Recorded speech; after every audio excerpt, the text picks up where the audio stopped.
Olá, vamos iniciar mais um episódio do Medicasmento, um podcast do Centro de Apoio à Terapia Racional pela Informação sobre Medicamentos, da Faculdade de Farmácia da Universidade Federal Fluminense. Eu sou Rafaela Gomes, sou farmacêutica do CEATRI e hoje nós vamos conversar sobre a atuação do farmacêutico na pesquisa clínica e, para isso, temos o prazer de conversar com a farmacêutica Isabelle Ferreira. A Isabelle ela é farmacêutica formada pela Universidade Federal Fluminense e hoje ela atua como especialista sênior de assuntos regulatórios numa empresa multinacional que atua na área de estudos clínicos. Então, primeiro, Isabelle, queria agradecer por você ter aceito o nosso convite, para participar do nosso podcast. Então, é um prazer ter você aqui hoje para poder falar dessa parte de pesquisa clínica. Obrigada, Rafa, eu que agradeço. Então, agora, para a gente começar a nossa conversa de hoje, então, falando sobre pesquisa clínica, eu vou te pedir para você explicar de uma forma assim, resumida, mas para que a gente possa entender as principais etapas envolvidas na pesquisa clínica. Então, o que está relacionado diretamente com a parte dos estudos clínicos? Beleza, vamos lá. Então, a pesquisa clínica, por definição, são estudos de pesquisa e desenvolvimento de novos medicamentos e vacinas conduzidos em seres humanos, E a gente aprende na faculdade a questão de fase 1, 2, 3, 4, sim, Temos essas fases, toda a questão teórica, as coortes, o estudo longitudinal, transversal, enfim. Mas eu acho que é mais importante a gente salientar que a pesquisa clínica é uma das etapas mais importantes, desse processo inteiro, desde a síntese do medicamento, o isolamento da molécula até mesmo a gente ter um medicamento disponibilizado para a população.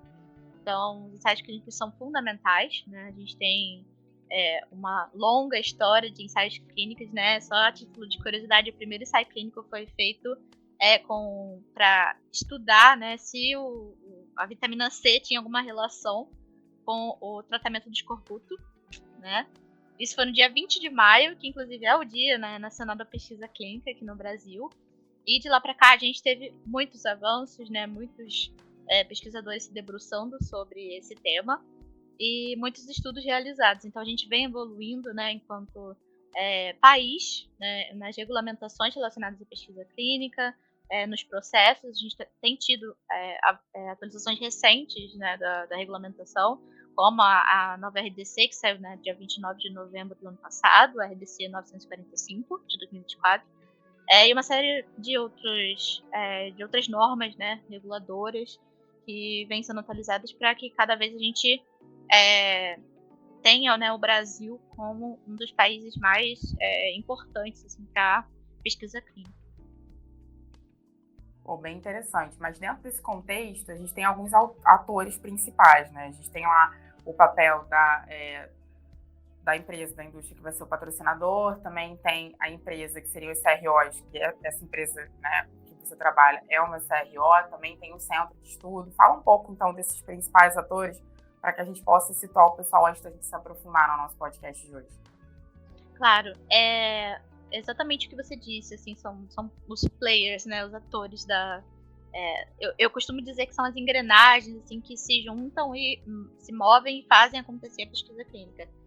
Então tudo começa com a molécula, no caso da indústria, de uma indústria que desenvolveu, enfim, que é dona daquela molécula, por assim dizer. E essa indústria então vai realizar estudos clínicos para avaliar a segurança e a eficácia daquela molécula em seres humanos, Vamos ressaltar aqui que os testes em células em humanos células em animais já foram realizados, nesse ponto de toxicidade, enfim, aqueles testes preliminares, tudo que é não clínico, a gente vai para a parte clínica agora, então com essa indústria que tem essa molécula que precisa então ser avaliada. E essa indústria tem a opção de desenvolver um protocolo clínico para avaliar objetivos e todas as outras questões referentes à molécula descritas no protocolo, os que a gente chama de endpoints, enfim. Ela tem a opção de conduzir por si só, mas também ela tem a opção de contratar uma empresa para que conduza esse estudo clínico por ela. E aí entram as CROs, que são, do inglês é Contract Research Organization, né? Em português é ORCPC, que é a Organização Representativa de Pesquisa Clínica. E são essas empresas responsáveis, então, pela condução. Elas não detêm a molécula, elas têm o know-how de como conduzir o estudo clínico, né, no Brasil. E quando a gente fala de conduzir, a gente vai falar mais para frente, né? Mas a gente está falando desde da seleção mesmo dos centros, sabe? Se realmente esse estudo tem condições de acontecer no Brasil, até a finalização mesmo, a análise dos dados. Bem, a gente tem a CROs, a indústria, e a gente tem os centros de pesquisa, né? Que são essenciais para qualquer estudo clínico. Centros de pesquisa distribuídos pelo Brasil inteiro. Né? Aqui no Rio também a gente tem muitos centros de referência, como por exemplo o INCA, né? Instituto Nacional do Câncer. E esses centros de pesquisa, então, que tem as equipes responsáveis pela condução desse estudo, desse protocolo, né? Em geral, quando a gente fala de estudo patrocinado por indústria, enfim, estrangeira, né? Financiado por indústria estrangeira, a gente está falando de estudos multicêntricos, né? Então, a gente fala de diversos centros, né? Por todo o Brasil, que seja em diversas regiões, conduzindo, né, o mesmo protocolo e recrutando participantes ali daquela região, né? Então, eles todos vão ser treinados devidamente, né, de acordo com as disposições do sponsor. No caso de ter uma CRO mediando, a CRO é responsável por esse treinamento, enfim, e toda a equipe ali tem todo o suporte da CRO, da indústria, para o que precisar ao longo do estudo, e dessa forma a gente vai se comunicando, né? Comunicação é palavra-chave na pesquisa clínica. Então a gente vai se engrenando mesmo, né? Para que a gente tenha esse estudo aí iniciando, né? Em andamento, e depois que a gente finalize de acordo com o que é pedido pela regulamentação brasileira, pelas instâncias regulatórias brasileiras. Foi importante que você falou também da questão dos estudos multicêntricos, né? Porque muitas das vezes acaba que o patrocinador, ele procura uma CRO que tem ali um know-how de expertise naquele país, por exemplo, que a gente pode estar falando de um estudo multicêntrico em vários países, né, em países diferentes, justamente porque já conhece os centros, já sabe a parte regulatória. Você acabou de citar inicialmente, é importante falar sobre isso, que existem várias regulamentações específicas para pesquisa clínica que são diferentes de um país para o outro. Eu sempre brinco que a gente fica vendo aqueles filmes americanos, aquelas séries, vendo que, por exemplo, lá nos Estados Unidos, as pessoas elas podem ser remuneradas para participar, né, de alguns estudos específicos. Não é o que é válido aqui no Brasil. Aqui no Brasil a regulamentação é diferente. Então tem toda uma outra questão específica, e aí por isso a empresa entra justamente para poder fazer essa interface, já que ela tem essa expertise dentro do Brasil, né? Sim, exatamente, Rafa. As legislações são específicas de cada país. Claro, a gente tem agências regulatórias, por exemplo, da Europa, né, o EMA, que é de toda a União Europeia, mas a gente tem os comitês de ética também em pesquisa, que são, né, aqui no Brasil são ligados, né, cada centro é ligado a um comitê de ética, então são diretrizes muito particulares, assim, de cada país, de cada região, no caso da Europa, né? Mas em geral é por país, sim. E por isso mesmo que a gente precisa de uma pessoa que seja literalmente especialista no assunto, né? Porque é bem diferente, né? Claro que temos similaridades. A Anvisa, inclusive, é signatária do ICH, que é o Conselho Internacional de Harmonização, que facilita que a Anvisa, por exemplo, interprete uma aprovação de outra agência regulatória, né, que também seja signatária. Então, temos esse intercâmbio, por assim dizer, né, dessas aprovações, desses entendimentos, né, é muito importante. E é muito motivo de orgulho pra gente, né, que a Anvisa seja signatária e que seja uma agência que tem tanta qualidade, né, tem tantos profissionais atuando assim com tanto rigor, assim, né, preconizando o que está previsto. Então, mas via de regra, sim, é diferente, e por isso nós temos essas empresas aí para mediar, porque realmente é muita informação, precisa de um know-how, de uma expertise bem particular. E já puxando, então, para o que você faz, a sua atuação dentro da empresa e na parte, então, da pesquisa clínica relacionada com os estudos clínicos, você falou muito dessa questão também dos comitês de ética. Existe uma preocupação também, né, com esses participantes, com as pessoas que estão fazendo parte dos estudos, não só para protegê-los, também como para garantir que esses resultados vão ser resultados fidedignos, que vão realmente trazer, então, aí, respostas em relação à questão da eficácia, em relação à questão da segurança. Então, quando você está falando que você atua nessa parte de assuntos regulatórios, você tem toda uma atividade voltada também para essa parte de conferir a questão de documentos, né, se está tudo certo, se está tudo certo de acordo com o que está estabelecido aqui no Brasil, né? Sim, exatamente.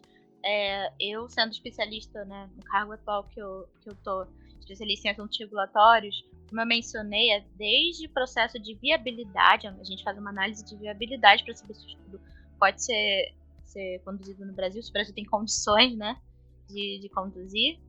Então, seleção de centro e toda a documentação inerente a esse processo, né?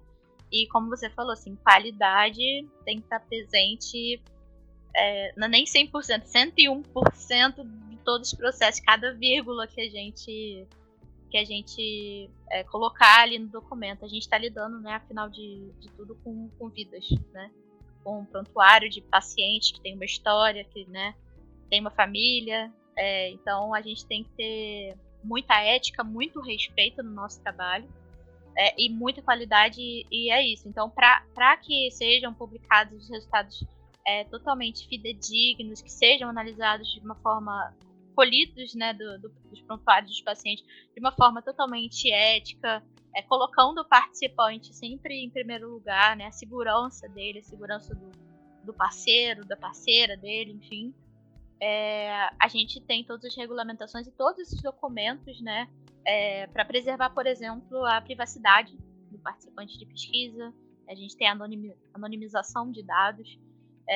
Então, desde o início, lá nos primeiros acordos, né, que a gente assina com o centro de pesquisa, a gente tem essa priorização, né, da segurança, do bem-estar do participante, e as regulamentações éticas do Brasil, elas são muito claras com relação a isso, né? A gente tem diversas aí, normas que falam desde a coleta de material biológico, o armazenamento, como que a gente que o participante tem direito, por exemplo, a retirar essas amostras quando ele quiser. O participante tem direito a retirar o consentimento dele para participar de um estudo a hora que ele quiser. Então, tudo isso é garantido por lei no Brasil, e a gente vê realmente essa preocupação que o nosso ambiente regulatório tem com a condução estritamente ética e com qualidade beirando a perfeição, né? A regulamentação é realmente perfeita, né? A gente que no dia a dia acaba cometendo algum erro, alguma coisa ali, mas a regulação preza pela perfeição, e é o máximo que a gente se dedica sempre. E você também tinha mencionado, conversando comigo anteriormente, antes de começar a gravar, que vocês também participam dessa parte de selecionar os centros aqui dentro do Brasil, como vocês têm vários em diferentes regiões, né, que vão participar, né, desse estudo. Como é que é esse processo de seleção? Então, em geral, cada empresa tem contatos, né, sabe, onde tem os centros de pesquisa, e aí vai muito da solicitação do patrocinador, vai muito do que aquele estudo está propondo, né. Muitos estudos, por exemplo, precisam de equipamentos específicos. Então, vou dar um exemplo aqui totalmente aleatório, tá, de um fluxo laminar. Estou chutando, tá? Então, o centro de pesquisa tem que ter, sabe, é um must-have, assim, é um item do checklist ali que não pode faltar. Então, tem uma equipe preparada, tem uma equipe disponível para realizar aquele estudo. Tudo isso é avaliado, né, pela CRO, quando aplicável, e pelo patrocinador. E aí, depois, né, feito o processo ali de análise de todos os dados que a gente obteve, né, do centro, a gente chama de visita de qualificação, essa primeira visita de ir ao centro, né, e bater esse checklist, né. Então, os itens todos, né, confirmados, a gente tem uma conversa, uma análise de dados super criteriosa, né, e os centros são selecionados ou não, mas aí varia, assim, os critérios de seleção variam muito, né, como eu disse, de patrocinador para patrocinador, de estudo para estudo, mas em geral é mais ou menos isso. Ah, legal. E você também já atuou numa outra área, que foi que você atuou diretamente na parte de monitoramento, né, de monitoria dos centros, né? Dos Sim, estudos, no caso. sim. Eu fui monitora de pesquisa clínica, né? Em inglês o nome do cargo é Clinical Research Associate, para quem quiser procurar aí no LinkedIn. E a parte de monitoria, né, ao contrário da parte de regulatórios, que é o cargo que eu tô agora, é uma parte muito mais voltada para a parte clínica, né? Então a gente, como farmacêutico, a gente precisa ter uma base muito forte de farmacologia, farmacologia clínica também, né, um pouquinho, bioquímica clínica, hemato, enfim, a gente precisa ter um embasamento científico muito grande para a gente. E a gente lida diretamente com o dado do participante, né? No caso da monitoria, a gente está ali justamente, né, puxando para essa questão da qualidade. O monitor é como se fosse um auditor mesmo de qualidade, né? Porque o centro de pesquisa ele vai conduzir o estudo clínico e o monitor ele vai confirmar se tudo está sendo feito de acordo com as regulamentações éticas, regulatórias, enfim, do Brasil, e também de acordo com o que reza o protocolo do estudo clínico. Então, é um trabalho contínuo de avaliação e muita comunicação com o centro de pesquisa, né? A gente acaba orquestrando, né, muitas atividades, a gente acaba treinando também, enquanto monitor, os centros de pesquisa, as equipes, mas lidar com essa parte clínica, assim, frente a frente mesmo, coisa que hoje, como no cargo de assuntos regulatórios, eu não faço mais. Mas é uma parte extremamente interessante, assim, a gente tem muitos farmacêuticos que são monitores de pesquisa clínica, colegas muito queridos, excelentes profissionais, então, assim, é uma área extremamente rica de oportunidades para qualquer farmacêutico que esteja interessado. Então, a área de monitoria também é uma possibilidade, né, dentro da pesquisa clínica. Então, quem quer trabalhar mais com a parte clínica também tem esse caminho para seguir. Ou seja, mesmo dentro da pesquisa clínica, tem também como com essa atuação mais voltada, né, para a parte clínica. Eu achei interessante que você falou, precisa ter conhecimento de farmacologia, bioquímica, outros conhecimentos. Aí eu já passo aqui para a parte, então, de quais as habilidades que você acha, então, que o farmacêutico tem que ter para ele poder atuar nessa área, então, de pesquisa clínica. Aí você pode falar um pouco dessa parte da sua experiência, de quando você atuou na monitoria e também agora de que você atua aqui na parte de assuntos regulatórios. Então, farmaco realmente é muito importante, né? Não é à toa que pesquisa clínica é uma parte de P&D, de pesquisa e desenvolvimento. Então, precisa ter noção de que classe de medicamento você está trabalhando. O que está acontecendo aqui nesse estudo. Precisa saber e estar na ponta da língua, né? E também outros medicamentos, porque, como a gente conversou antes, né? O paciente é vida real. Então, o paciente faz uso de diversos medicamentos. Como esses medicamentos afetam o estudo clínico, né, em questão.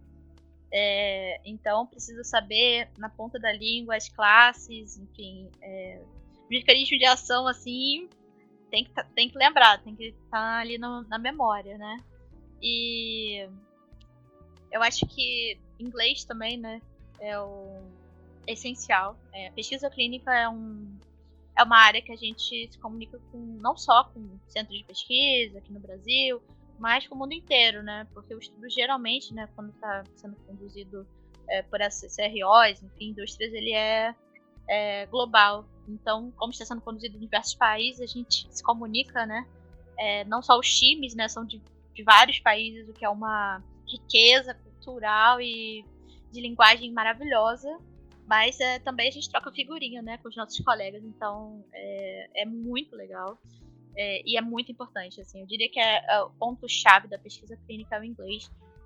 E aí eu aproveito para dizer que, mesmo que você que está ouvindo a gente agora não tem inglês fluente, nossa, mas eu queria entrar na pesquisa clínica, me interessa por essa área, mas não tem inglês fluente, começa a se esforçar, a aprender, entra no curso, faz de tudo para ir já caminhando. E ao longo, né, enfim, de entrar nas vagas entry level, né, da pesquisa clínica, você com certeza vai aprimorar inglês, porque não tem nem outro caminho, sabe? Precisa realmente falar muito bem, escrever muito bem, se comunicar muito bem, se comunicar objetivamente em inglês, né? Porque as pessoas precisam entender efetivamente o que você está dizendo. Então, inglês é essencial também. Eu acho que eu diria também uma capacidade de negociação muito grande com os times,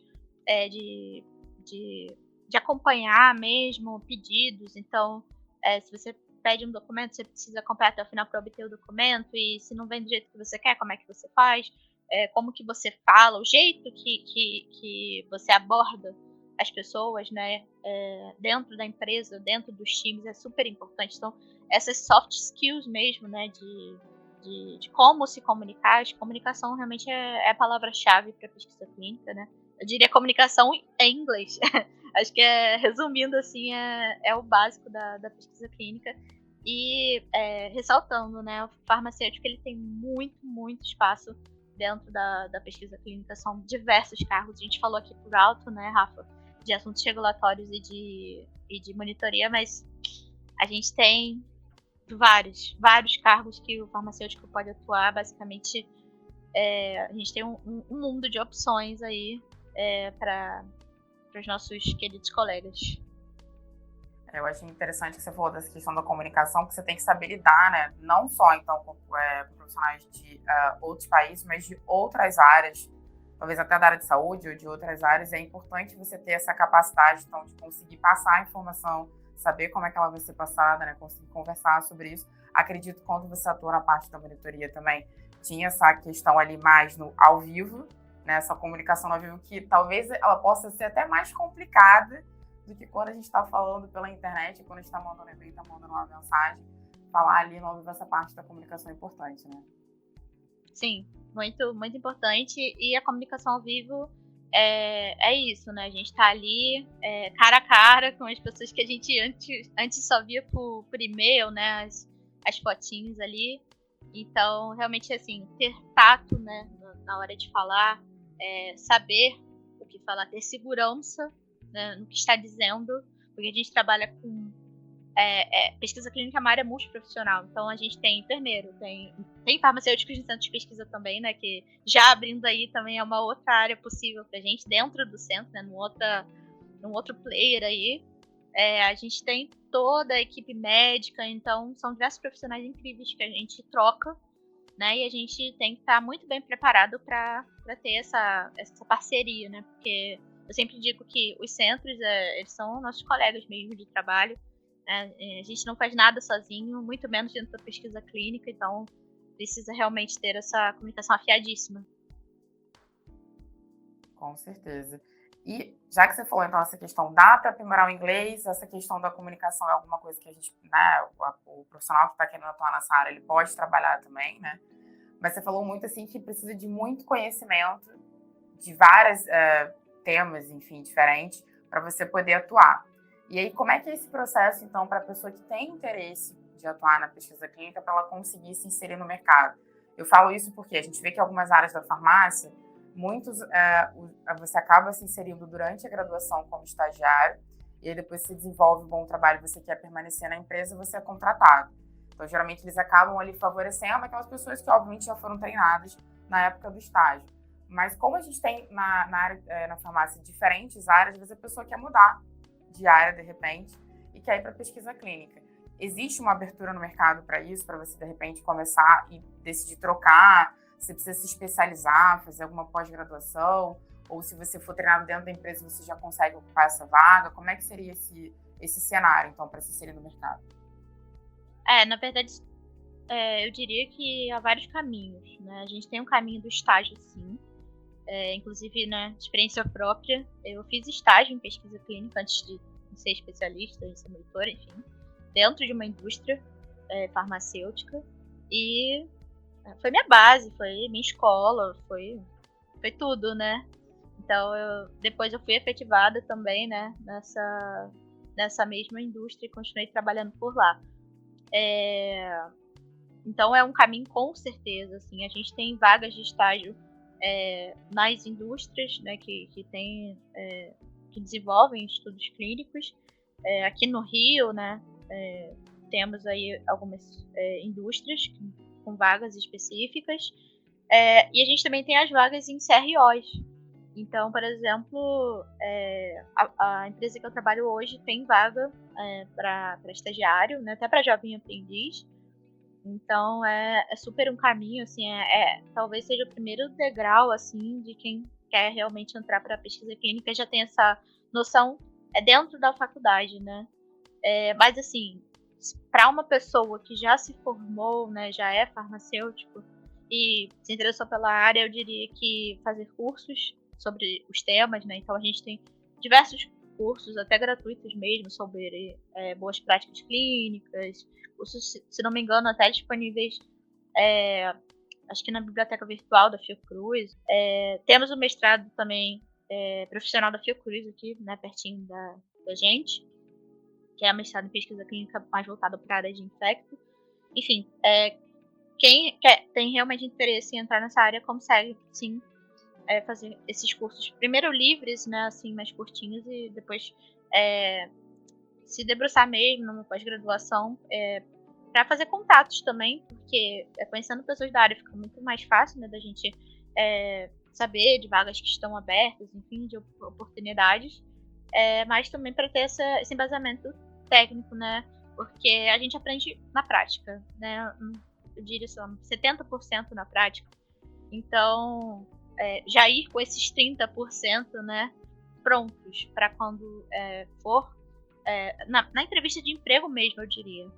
Já ter esse know-how, esse background de falar termos, né, da pesquisa clínica corretos, entender um pouco da história, né, da pesquisa clínica, tanto no Brasil quanto no mundo. Então, entender disso já mostra também que você está interessado na área. Para o entrevistador é super positivo, né? E você já não entra tão cru assim na empresa. E aí, aproveitando, né, falando de vagas, tem vagas que a gente chama de entry level, né? Toda hora na pesquisa clínica. No LinkedIn são disponibilizadas para quem quiser procurar. Diversas empresas. A gente tem a opção também de vagas que são remotas, né? Ou vagas vagas híbridas, né? Que vai alguns dias para o escritório e outros dias de casa. Então a gente tem acho que um universo de possibilidades assim na pesquisa clínica, e quem quer entrar nessa área vai ser muito bem-vindo, assim, porque realmente é uma comunidade muito boa, são pessoas que estão muito apaixonadas pelo que fazem e tem uma satisfação enorme em trabalhar, né, na área de pesquisa clínica. Eu acho que é uma área que está em crescimento. Acho que teve um boom aí também, né, de crescimento muito por conta da questão toda da pandemia.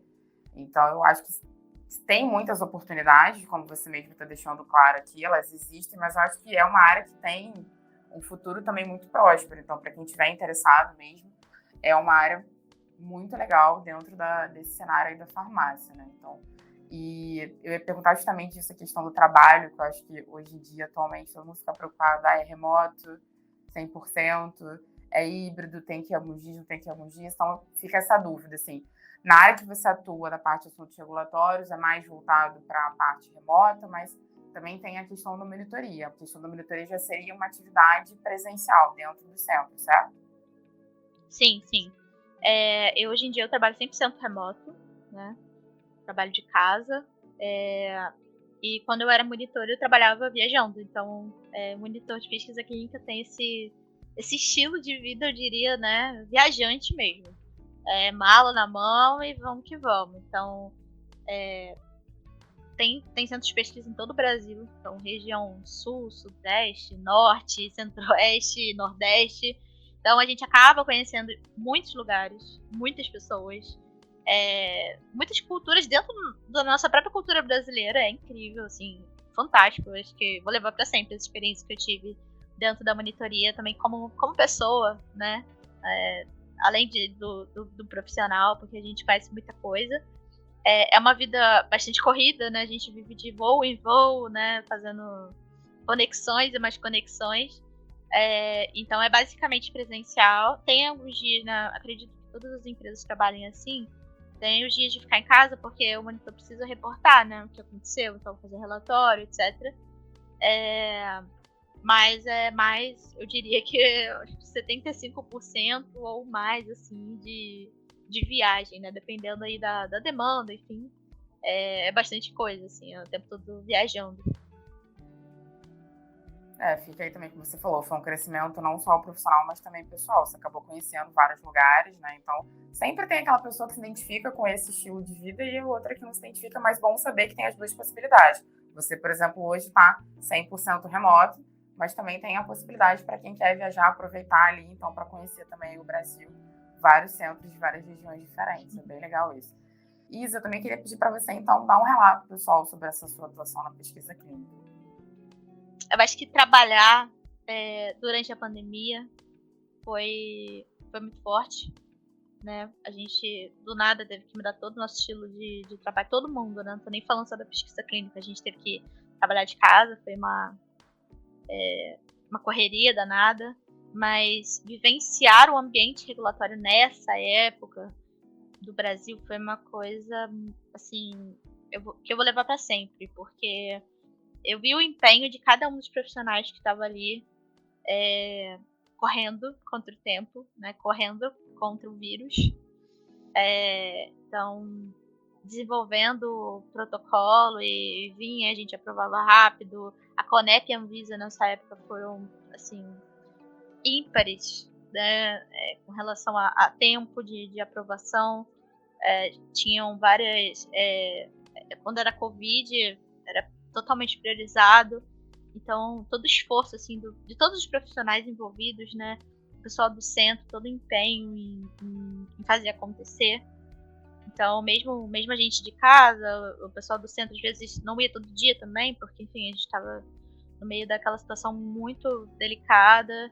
Todo mundo conseguiu, sabe, assim, ver o resultado, né, de todo esse esforço, ver o desenvolvimento da vacina, claro, a nível global, né, não tô falando quem dera, né, não participei diretamente do desenvolvimento da vacina, né, participei, talvez, sei lá, torcendo, assim, né, de longe, mas ver que teve resultado, sabe, e ver as pessoas se vacinando e ver a taxa de mortalidade caindo, eu acho que resume tudo, assim, sobre trabalhar com a pesquisa clínica, assim.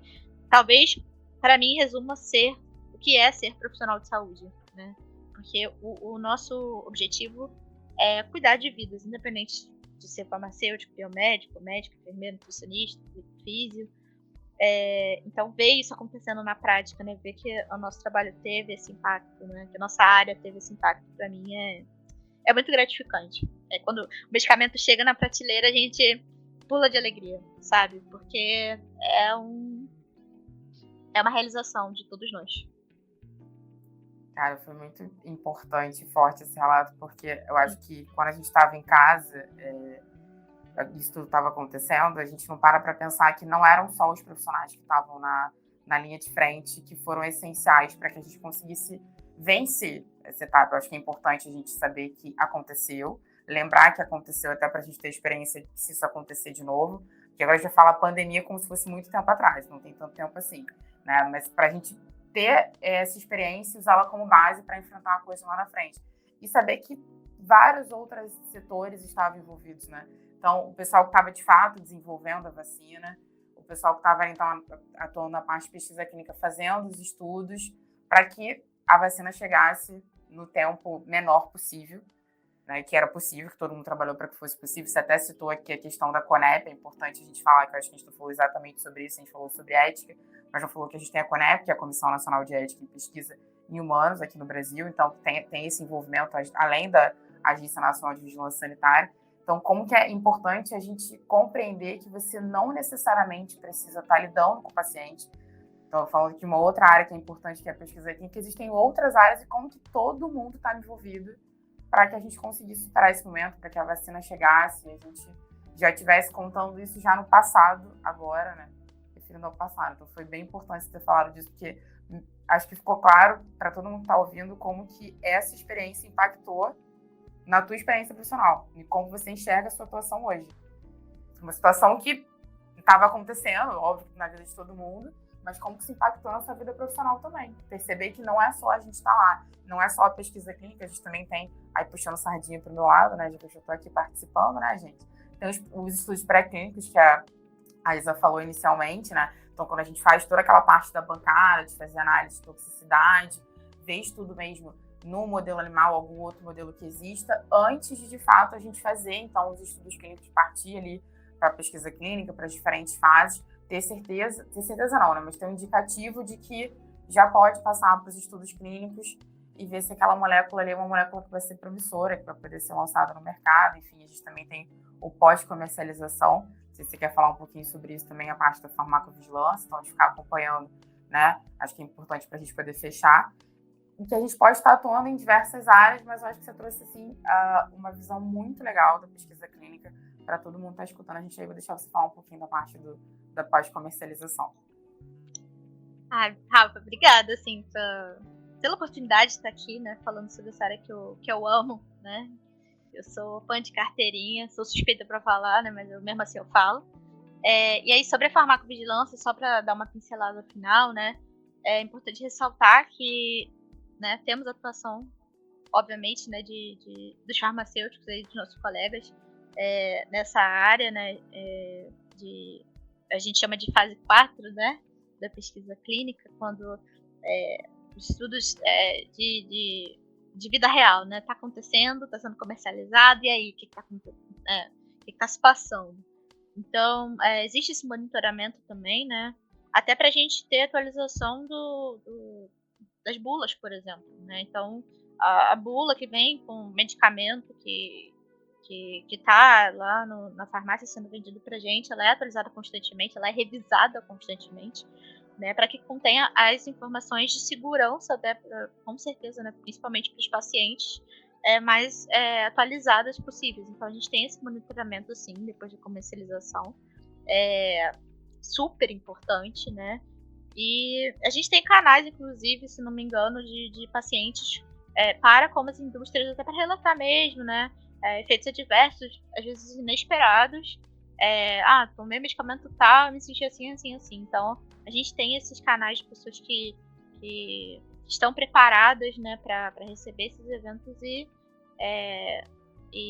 lidar mesmo, né, com essas novas informações e passar sempre, né, para os profissionais de saúde que estão envolvidos, né, os médicos que são os prescritores, os cirurgiões dentistas também, não posso deixar de falar.